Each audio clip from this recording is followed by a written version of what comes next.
1900-х роках жила інша родина. Да? Тобто це сім'я мого прадіда Амета Калафатова. І от цей Амет Калафатов, він був різьб'ярем, він був зброярем, тобто він займався інкрустацією зброї.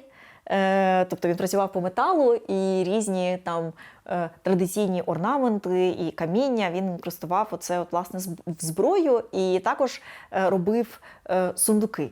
Тобто ці скрині різні, і теж їх оздоблював. І це було таке, в нього навіть була ремеслена така майстерня в Сімферополі, в Старому місті. Тобто от на одній вулиці він жив, на сусідній вулиці в нього була зареєстрована, я так розумію, разом з сином, от, власне, вже в радянській Україні, да, тобто в 20-х роках зареєстрована отака, якби, робітничий такий, типу, цех.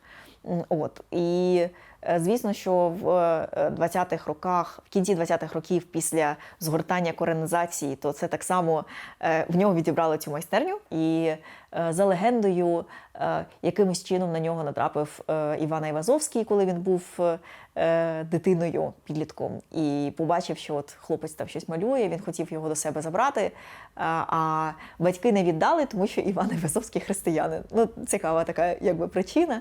От, але знову ж таки, за от якимись такими переказами, ніби мала бути картинка, яку намалював йому Айвазовський. Але я не знаю, де там ця картинка.